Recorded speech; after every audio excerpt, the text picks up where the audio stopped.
Live India 24 channel में आप सभी का बहुत बहुत स्वागत है। आइए आज हम जानते हैं भगवान शिव और उनकी पुत्रियों के बारे में।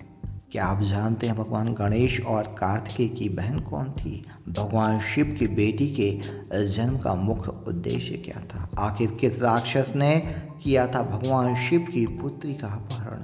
पौराणिक और प्रचलित कथाओं में भगवान शिव और पार्वती जी की कितनी पुत्रियों का जिक्र आता है? कौन थी अशोक सुंदरी? माता पार्वती ने किससे मांगी थी अपने लिए एक बेटी? भगवान शिव जी की पुत्री के विषय में बहुत कम लोग जानते हैं, तो आइए आज हम जानते हैं भगवान शिव जी की पुत्री के जन्म के संबंध में रोचक तथा त्रिलोकीनाथ भगवान शिव और माता पार्वती के पुराणों में वर्णन के अनुसार दो पुत्र भगवान कार्तिकेय और भगवान गणेश जी का वर्णन मिलता है, किंतु कुछ पुराणों और पौराणिक कथाओं में उनकी पुत्री का वर्णन भी आता है। वैसे उनकी एक ही पुत्री का वर्णन ज़्यादातर कथाओं में सामने आता है, लेकिन कुछ कुछ जगहों पर दो पुत्रियों का वर्णन भी आता है। तो कहीं कहीं भगवान शिव की 5 पुत्रियों का भी वर्णन मिलता है।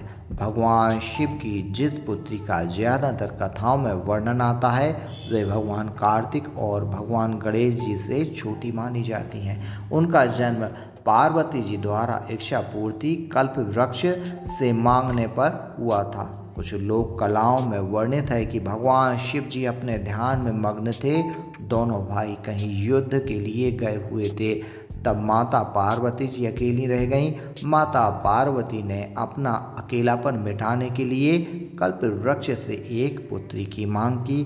तब एक अलौकिक तेजस्वी और रूपवान पुत्री का जन्म हुआ। इस पुत्री का नाम माता पार्वती ने अशोक सुंदरी रखा। वर्षों भगवान शिव जी अपनी तपस्या में लीन रहे। दोनों भाई भगवान कार्तिक और भगवान गणेश राक्षसों के संहार में लगे रहे। तब माता का अकेलापन उनकी पुत्री अशोक सुंदरी दूर कर रही थी। समय बीतता गया, पार्वती जी की पुत्री बड़ी हो गई। भगवान शिव और माता पार्वती ने महापराक्रमी चंद्रवंशी राजा नरहुस से उनकी पुत्री अशोक सुंदरी का विवाह कर दिया। और वहीं कुछ स्थानों पर कहानी मिलती है कि जिसका नाम राक्षस हुंड था, उसके द्वारा भगवान शिव की पुत्री अशोक सुंदरी को अपहरण की कोशिश की गई। भगवान शिव की पुत्री अत्यंत तेजवान और सुंदर थी, इसलिए वह राक्षस अशोक सुंदरी को पाना चाहता था। अंत में अशोक सुंदरी ने युद्ध में राक्षस हुंड का वध कर दिया। अंततः नहुस और अशोक सुंदरी का मिलन हुआ। कथाओं में बताया जाता है कि उनका एक अति पराक्रमी पुत्र हुआ, जिसे ययाति के नाम से जाना जाता है, जिनके आगे चंद्रवंश का विस्तार हुआ। दक्षिण भारत की लोक कथाओं में भगवान शिव की पुत्री का नाम और पूजा विशेष रूप से प्रचलित है।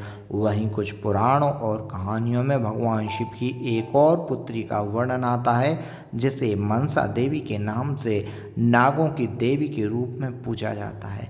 कुछ लोक मान्यताओं और कथाओं में वर्णित है कि मनसा देवी को भगवान शिव की पुत्री माना जाता है। ऐसा माना जाता है कि मनसा देवी का जन्म भगवान शिव के मन से हुआ था, इसलिए उनका नाम मनसा देवी रखा गया।